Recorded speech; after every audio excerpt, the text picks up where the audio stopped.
The grant letter arrived on a Tuesday, crisp and official, bearing the logo of the Small Business Administration. Maya watched Jason's hands trembling as he read it, his eyes scanning the words over and over as if they might disappear. She should have recognized that tremor for what it was, not just excitement, but fear. "We did it, Maya," he whispered, pulling her into an embrace that felt different somehow, tighter, more desperate than celebratory. "Everything we've worked for, it's finally happening." Maya remembered that moment weeks later, sitting in her office at Marshall & Reed Consulting, where she'd spent the last decade climbing the corporate ladder. The memory played against the harsh reality of what she'd just discovered in Jason's desk drawer at home, an envelope stuffed with $50,000 in cash, hidden beneath their tax returns. The money haunted her thoughts as she tried to focus on quarterly projections. Jason had said the grant would take weeks to process, yet somehow their business account was already flush with startup capital. She'd noticed other changes too, the late-night phone calls he took in the garage, the way he flinched when his phone buzzed during dinner, the strange car that sometimes idled across the street from their house. Earth to Maya, Caroline, her assistant, waved a hand in front of her face. "The Thompson account meeting starts in 5 minutes. Are you okay? You look like you've seen a ghost." Maya forced a smile. "Just thinking about Jason's new business. There's so much happening at once." Caroline's expression shifted subtly. "Oh. I saw him yesterday, actually. At Riverside Cafe, with some guy I didn't recognize. Very intense conversation." She hesitated. "I was going to mention it earlier, but it seemed private." The knot in Maya's stomach tightened. Jason had told her he was meeting their bank manager at the downtown branch yesterday. She'd even packed his lunch, a lunch he apparently never ate. That evening, Maya sat in their kitchen, watching Jason move around with nervous energy. He'd lost weight in the past few weeks, his clothes hung looser on his frame. Their 12-year marriage had weathered its share of storms, but this felt different. The distance between them seemed to grow with each passing day, filled with unspoken questions and half-truths. The phone rang, an unknown number. Jason grabbed it before the second ring, stepping onto the back porch and closing the door behind him. Through the kitchen window, Maya watched his silhouette pace back and forth, his free hand running through his hair in that nervous gesture she'd come to dread. Their children's laughter drifted down from upstairs, Emma practicing her dance routine while Danny played video games. The sound struck Maya like a physical blow. Whatever was happening with Jason, it wasn't just their marriage at stake anymore. When Jason came back inside, his face was ashen. "Everything okay?" Maya asked, keeping her voice carefully neutral. "Just business stuff," he muttered, heading for his office. "The permit process is more complicated than I thought." Maya followed him, watching as he pulled up the local business registry website. But when he minimized his browser, she caught a glimpse of another tab, Wire Transfer Instructions, International Banking. "Jason," she said quietly, "what's really going on with the business?" He turned, and for a moment, Maya saw something flash across his face, a desperate plea for help, quickly masked by a strained smile. "It's all good, honey. Just a lot of moving parts right now. You know how startups are." That night, Maya lay awake, listening to Jason's restless breathing beside her. The grant letter sat in her bedside drawer, and she pulled it out, reading it again in the dim light from her phone. It was perfect, too perfect, maybe. The letterhead, the language, the signature. She'd helped prepare enough business proposals to know what official documents looked like. Her finger hovered over her phone. Her brother Mark's number was on speed dial. As a corporate lawyer, he'd know if something was off about the grant. But calling him meant admitting that her perfect life might be built on quicksand. A text message lit up Jason's phone on his nightstand, "Tomorrow. 3 p.m. Don't be late this time." Maya watched her husband's face in the darkness, remembering the day they met, the dreams they'd shared, the life they'd built. Whatever storm was coming, it was already too late to outrun it. The only question was, would they weather it together, or would it tear them apart? She closed her eyes, but sleep wouldn't come. Somewhere in the distance, a car door slammed, and footsteps crunched on gravel. Maya got up and went to the window, just in time to see a black SUV pulling away from their curb, its taillights disappearing into the night like a warning. The corporate party buzzed with the usual energy of forced pleasantries and strategic networking, but Maya barely registered the conversations around her. Her attention was fixed on Jason, who stood across the room in an ill-fitting suit that had once hugged his frame perfectly. He was speaking with a man she'd never seen before, tall, well-dressed, with the kind of smile that never quite reached his eyes. Maya had only come to the party because Jason had insisted. "It's important for the business," he'd said. "Making connections, you know." Now, watching him lean in close to hear something the stranger was saying, she understood that making connections meant something entirely different than she'd imagined. She moved closer, pretending to admire the abstract paintings that adorned the walls of the corporate event space. Jason's voice carried across the ambient noise, tight with tension. "I know about the deadline. I just need more time to." "Time isn't a luxury you can afford anymore," the man cut in smoothly. His voice was cultured, almost pleasant, but there was an edge beneath the polish. "The terms were clear, and Mr. Romano doesn't appreciate having to send reminders." Maya's blood ran cold. Romano, she'd seen that name in Jason's browser history when she'd checked it earlier that day, linked to news articles about money laundering investigations that had gone nowhere, witnesses who had mysteriously recanted their testimonies. "The business is taking off," Jason was saying, his words tumbling out faster now. "The legitimate side is really." "The legitimate side was never the point, Jason." The man's smile widened fractionally. "But I'm sure your lovely wife doesn't need to hear about that. Does she?" Maya's champagne glass nearly slipped from her fingers. She turned to find both men looking at her, Jason with naked panic, the stranger with that same cold smile. "Maya," Jason stammered. "I thought you were getting appetizers." "I was," she said, her voice steadier than she felt. "But I think I've lost my appetite." The stranger extended his hand. "Anthony Keller. I'm an investment advisor. Your husband and I have some exciting ventures in the works." Maya ignored his hand. "Jason, we need to talk. Now." They found an empty conference room off the main hall. The muffled sounds of the party filtered through the closed door as Maya faced her husband of 12 years, suddenly feeling like she was looking at a stranger. "Tell me this isn't what I think it is," she whispered. "Tell me you haven't gotten involved with Romano's people." Jason sank into one of the leather chairs, seeming to deflate. "I tried everything else first," he said. "Every bank, every legitimate investor. Nobody would take a chance on me. But Romano," he saw the potential. "The potential for what? To use your business as a front?" The pieces were falling into place with sickening clarity. The grant letter was fake, wasn't it? The startup capital, it's all their money. It was supposed to be simple, Jason said, his voice cracking.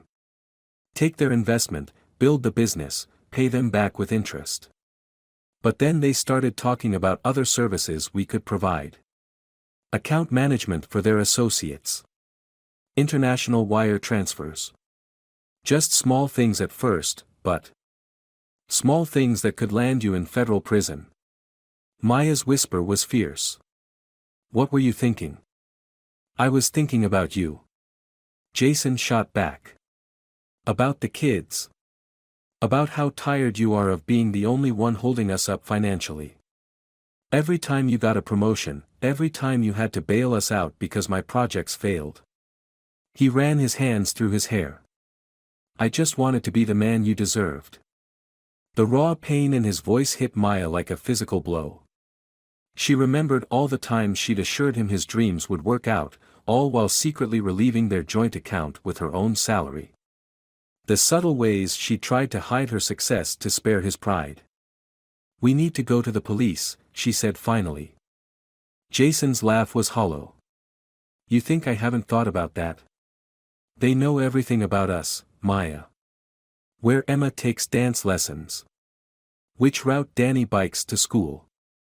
They've made it very clear what happens to people who don't honor their commitments. A soft knock interrupted them. Anthony Keller stood in the doorway, still wearing that artificial smile. Sorry to interrupt the domestic discussion, but we have some paperwork to review, Jason. Time-sensitive matters. Maya watched her husband stand, straightening his jacket with trembling hands.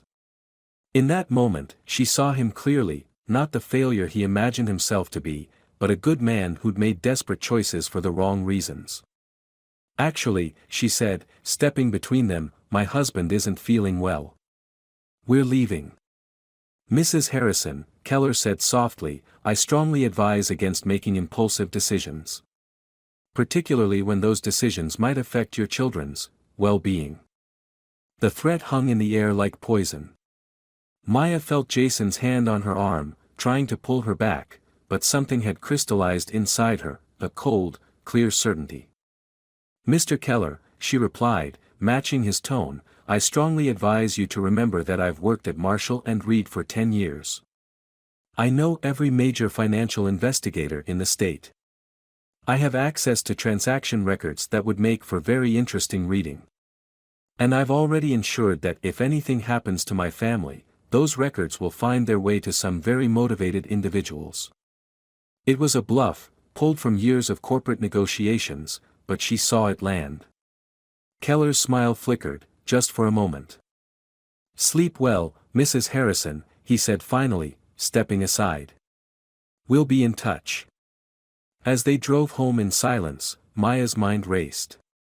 She knew she'd only bought them time, not safety.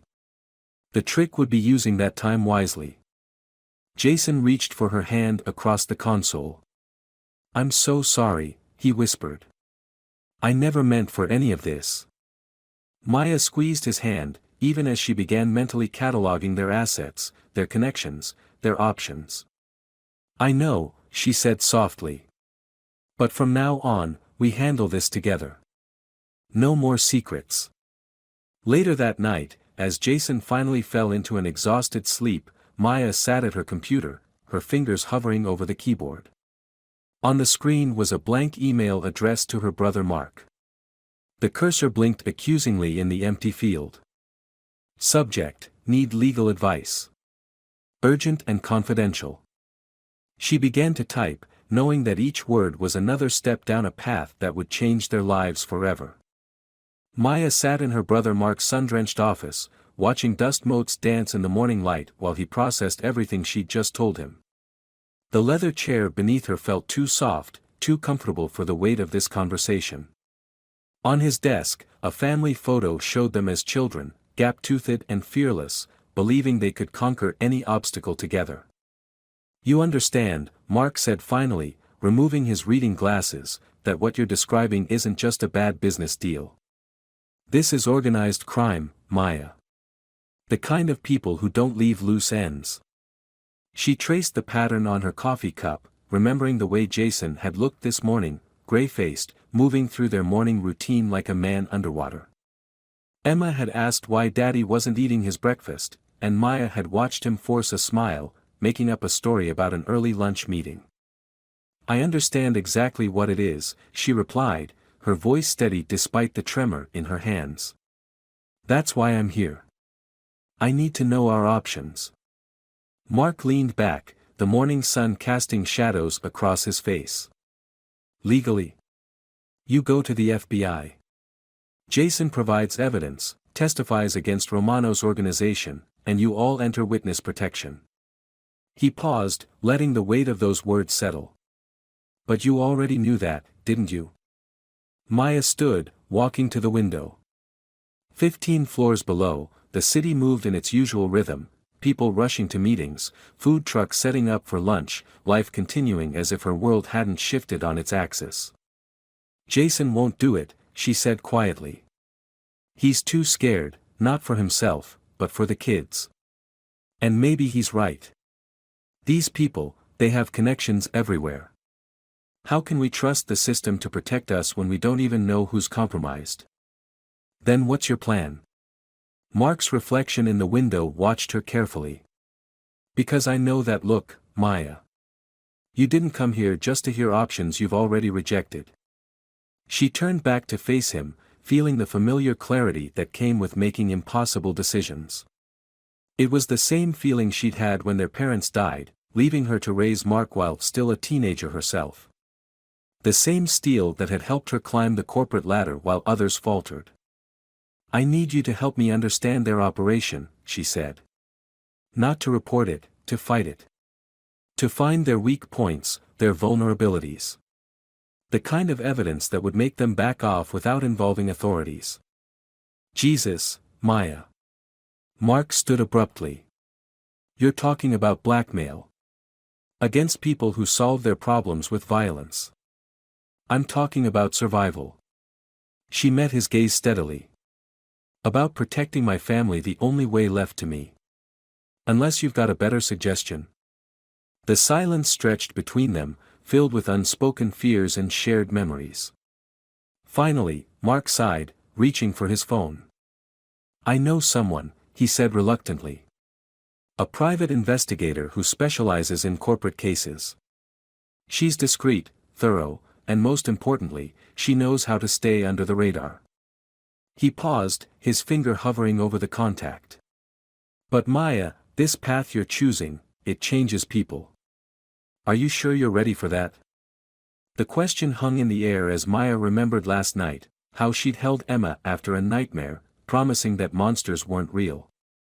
The lie had tasted bitter on her tongue, knowing that real monsters wore expensive suits and threatened children over business deals. I'm not choosing this path, she said softly. It was chosen for us the moment they threatened my children. The only choice I have is how I walk it. Later that afternoon, Maya sat in her office at Marshall and Reed, staring at her computer screen without seeing it. She'd spent her lunch break setting up a secure email account, researching ways to communicate that couldn't be traced. The technical terms had blurred together: encryption, VPNs, burner phones, each one a step further from the life she'd known. Her phone buzzed, a text from Jason. Anthony called again. Says we need to meet tomorrow to discuss expansion plans. Maya's fingers tightened around the phone. Expansion plans, such an innocent phrase for what they really meant. How many other businesses had they corrupted this way? How many other families had they trapped in their web? She opened her drawer, pulling out a small notebook she'd bought that morning. Inside, she'd begun mapping everything she knew about Romano's organization: names, locations, patterns. It wasn't much, but it was a start. The private investigator would need something to work with. A knock at her door made her jump. Caroline stood there, concern evident on her face. Sorry to interrupt, she said, but you've been staring at that blank screen for 20 minutes. And you've got the Thompson meeting in 5. Maya managed a smile, slipping the notebook back into her drawer. Just lost in thought. Things are complicated at home right now. Caroline hesitated. You know, my sister went through something similar last year. Not the same situation, but she learned that sometimes the strongest thing you can do is ask for help. The kindness in her voice almost broke Maya's carefully constructed composure.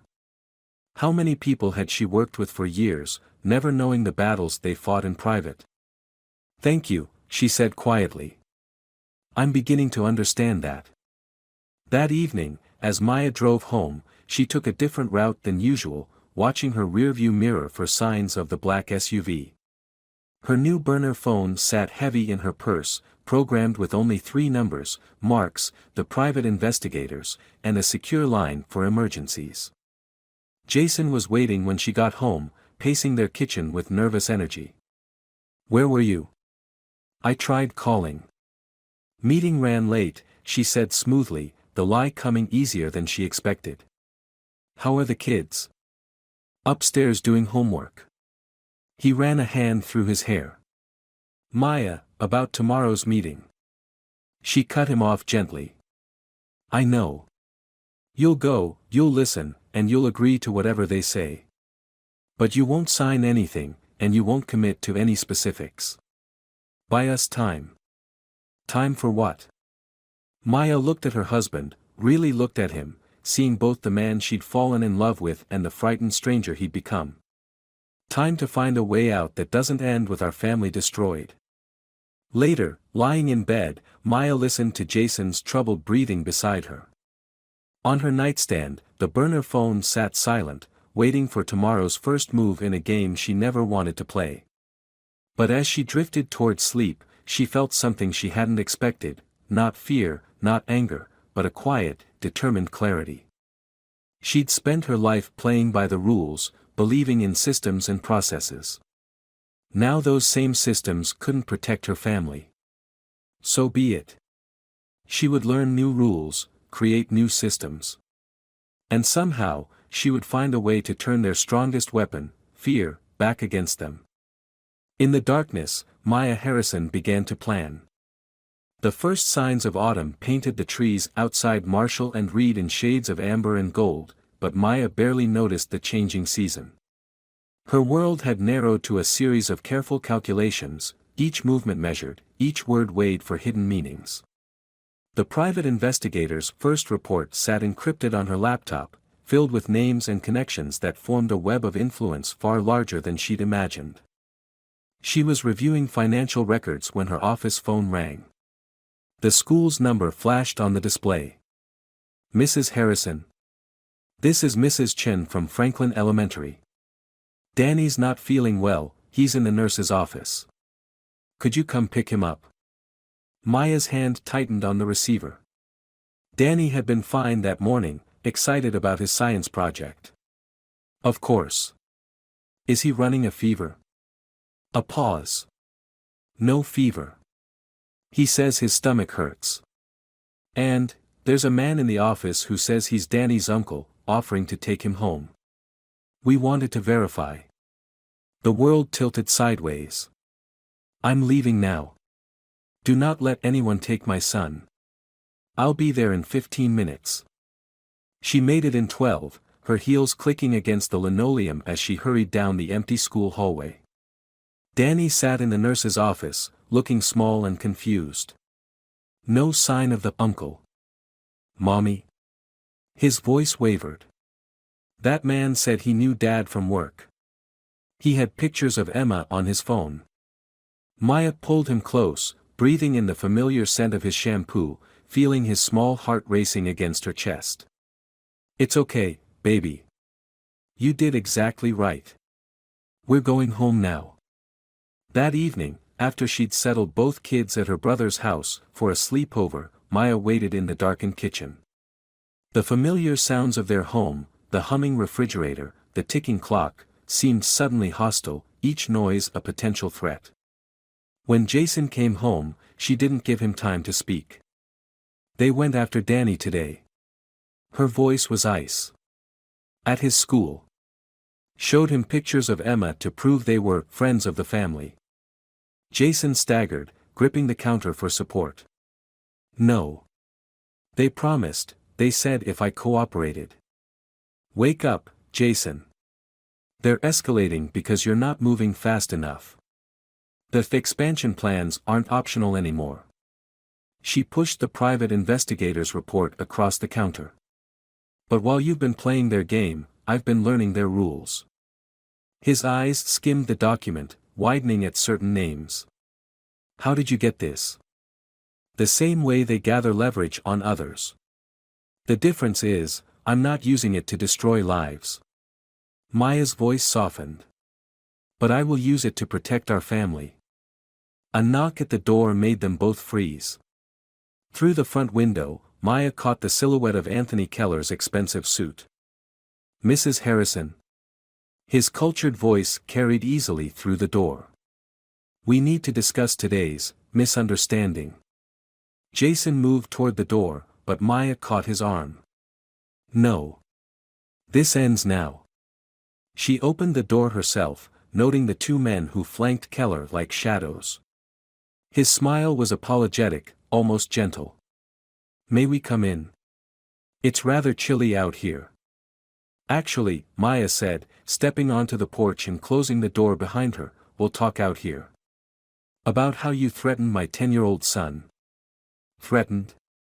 "No, no, this was simply a reminder of the importance of family." Keller spread his hands placatingly. "Mr. Romano values loyalty above all else. When that loyalty wavers. When it wavers, you target children." Maya's voice carried clearly in the quiet neighborhood. Several porch lights flicked on. "That's an interesting business model to explain to the FBI's Forensic Accounting Division. Or the IRS. Or the journalists who've been investigating Romano's connection to the disappearance of Judge Mitchell's daughter." Keller's smile flickered. "Careful, Mrs. Harrison. You're making accusations that could have serious consequences. Like the consequences of your organization's ties to the Riverside Development Project? The one where environmental reports were altered and inspectors were paid off." Maya stepped closer. "Or perhaps we should discuss the shell companies linking Romano to 3 different state senators." One of Keller's men shifted uncomfortably. Maya noticed his hand moving toward his jacket. "Everything I know," she continued smoothly, "is documented and stored securely. If anything happens to my family, anything at all, that information goes to every law enforcement agency and news outlet in the country." She smiled, channeling years of corporate negotiations. "Mr. Romano values loyalty. I value preparation." The silence stretched, broken only by the distant sound of a car alarm. Maya felt oddly calm, as if she were watching the scene from somewhere far away. She thought of Danny's face in the nurse's office, of Emma's dance recital photos in a stranger's phone. "You've made your point," Keller said finally. "Perhaps we can discuss a mutual disengagement. A way for everyone to save face. Perhaps we can." Maya held his gaze. "But not tonight. And not until I have certain guarantees in writing." After they left, Maya stood on the porch for a long time, watching their car disappear into the darkness. Her hands were steady as she pulled out her phone and dialed Mark's number. "They took the bait," she said quietly. "Start the next phase." Inside, she found Jason sitting at the kitchen table, head in his hands. "I never thought." He began. "I know." Maya sat beside him, taking his hand. "But now we fight. Not their way, our way. With intelligence, with strategy, and with the truth as our weapon." Later that night, as she lay awake planning their next moves, Maya thought about the woman she'd been just weeks ago, confident in her ordered world of spreadsheets and profit margins. That woman seemed like a stranger now. But perhaps that was the point. Sometimes it took a crisis to reveal not just what you were capable of, but who you truly were beneath the careful facades and comfortable assumptions. In the darkness, Maya smiled. They had wanted to teach her fear. Instead, they had taught her how to be dangerous. Maya stood at her office window, watching the city lights flicker to life in the gathering dusk. The familiar skyline looked different now, each gleaming tower potentially housing secrets like the ones she'd uncovered. Her reflection in the glass showed someone she was still getting to know, a woman who had learned to wear strength like armor, yet keep compassion as her compass. The private investigator's latest report lay open on her desk, each page a carefully constructed piece of the puzzle she'd been assembling. Sarah Chen, the PI Mark had recommended, had proven to be worth every penny of her considerable fee. She worked with surgical precision, finding pressure points in Romano's organization that Maya wouldn't have thought to look for. "It's not just about finding dirt," Sarah had explained during their last secure call. "It's about understanding the ecosystem. Every criminal enterprise has its own ecology, predators, prey, and parasites. The trick is figuring out which is which." Maya turned back to her desk, reviewing her notes. Romano's organization was like a sprawling corporate structure, but with shadows where the organizational chart should be. The legitimate businesses, including what Jason's would have become, were just the surface. Beneath lay layers of financial manipulation, political influence, and carefully cultivated relationships. But every ecosystem had its weaknesses. Her phone buzzed, a text from Mark. Judge Thompson agreed to meet. Tomorrow, 7 a.m. Maya closed her eyes briefly, remembering the conversations that had led to this moment. The careful dance of implications and possibilities, the delicate balance between revelation and threat. Judge Thompson's daughter had been in Emma's dance class before the family's sudden move across the country last year. Maya had never believed the official story about a job opportunity. Neither, it seemed, had the judge. "You shouldn't be here," Caroline said from the doorway, startling Maya from her thoughts. "It's almost 8. Don't you have a family to go home to?" The question hit harder than Caroline could have known. Maya managed a smile. "Just finishing some things up. The Thompson account needs attention." Her assistant's eyes narrowed. "The Thompson account has been perfect for weeks. You've been working late every night, taking mysterious meetings, looking over your shoulder." She stepped into the office, closing the door. "Maya, I've worked with you for 6 years. I know when something's wrong." Maya studied her assistant, her friend, really, after all these years. Caroline had been there through promotions and setbacks, had watched Emma and Danny grow up through the photos on Maya's desk. In another life, Maya might have confided in her, shared the weight of secrets that felt too heavy to carry alone. But that was before she understood how vulnerability could become a weapon. "Everything's fine," Maya said softly. "Just some family matters to sort out." Caroline didn't look convinced, but she nodded. "Well, if you need anything." "I mean that, Maya. Anything at all." After Caroline left, Maya sat in the growing darkness, thinking about trust and its costs.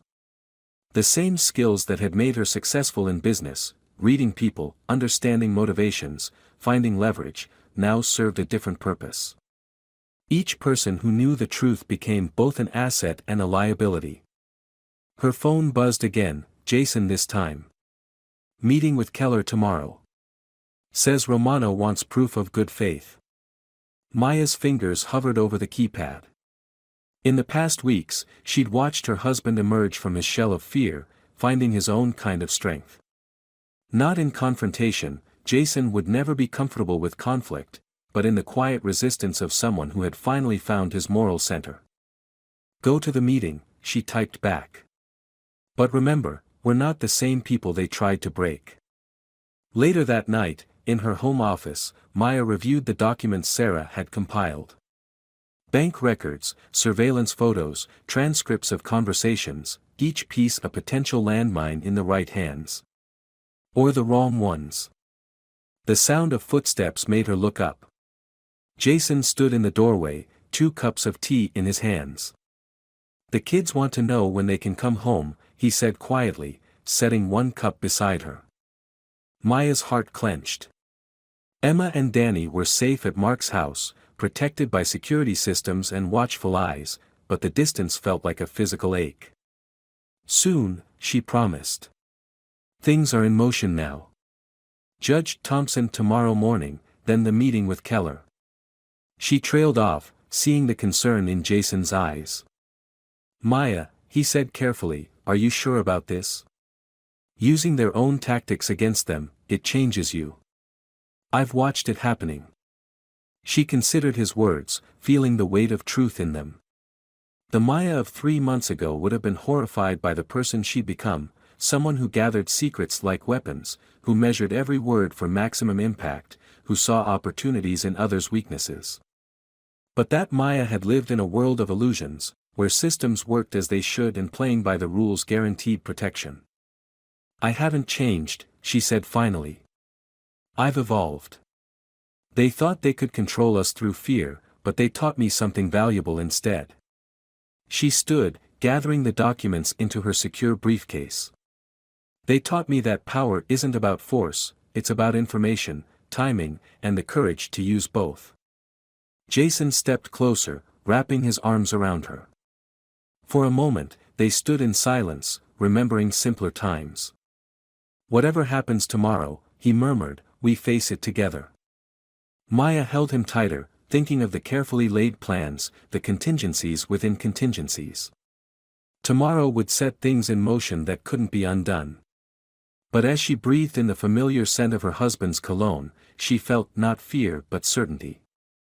They had tried to break her family by exploiting Jason's dreams. Instead, they had awakened something they never expected, a woman who had learned to turn their own shadows against them, who had transformed threat into strategy, and fear into focused determination. Tomorrow, she would begin to show them exactly what that meant.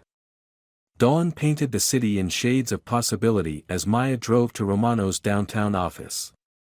The morning air held that peculiar stillness that comes before life-changing moments, a pause between breaths, between who you were and who you're becoming. The security guard barely glanced at her Marshall and Reed business card before waving her through.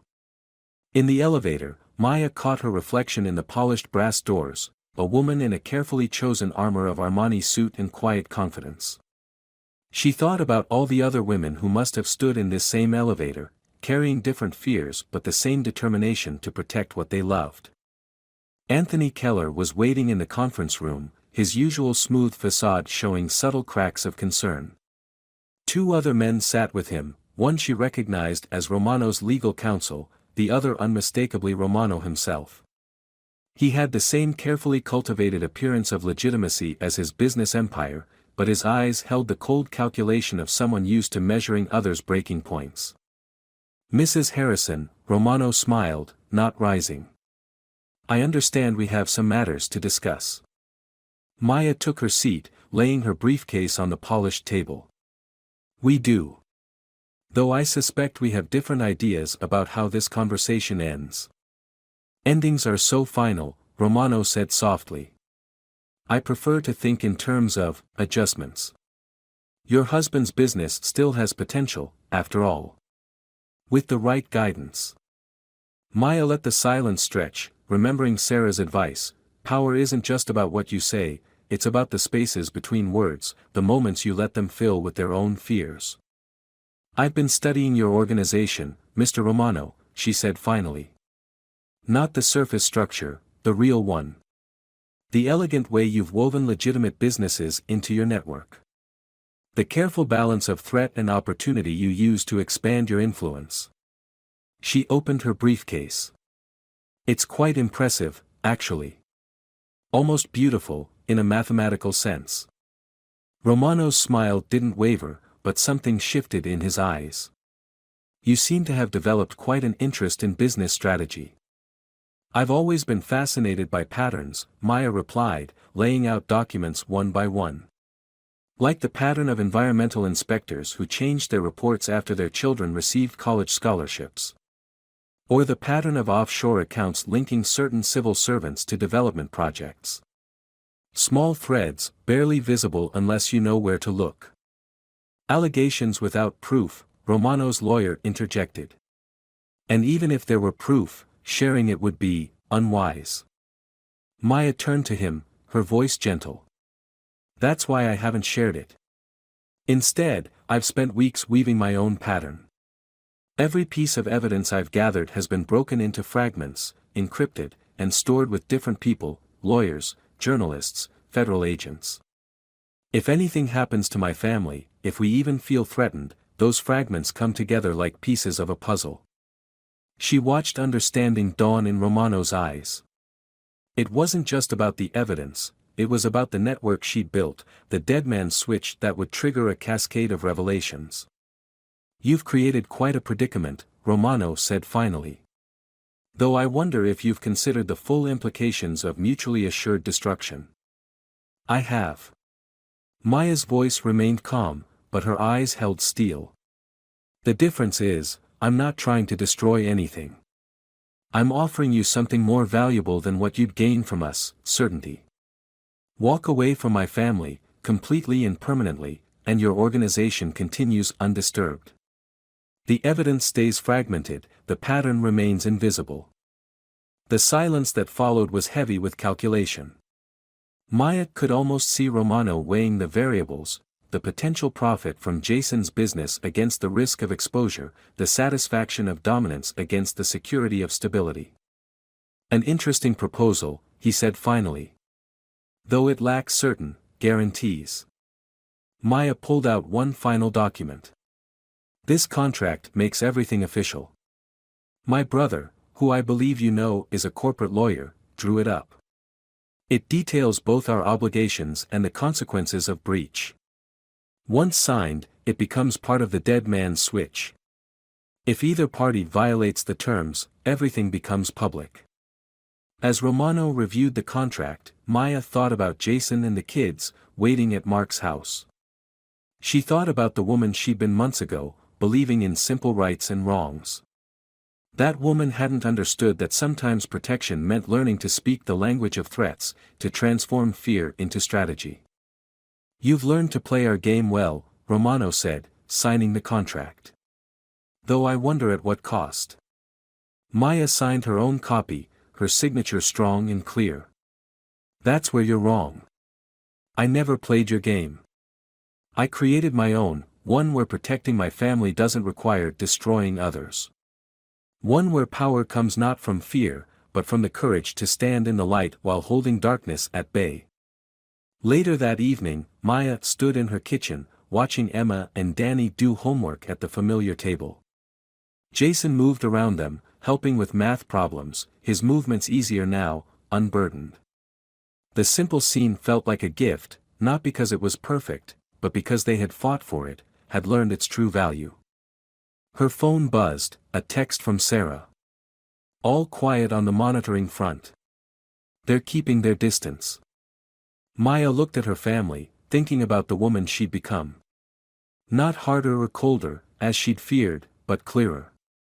She had learned to see the world as it was while holding on to her vision of what it could be. She had discovered that strength wasn't about becoming someone else, but about finding the steel that had always existed within her. Jason caught her eye across the kitchen and smiled, a real smile, reaching his eyes. In it, she saw understanding, gratitude, and something else, recognition of the journey they'd taken together, of how facing darkness had led them back to light.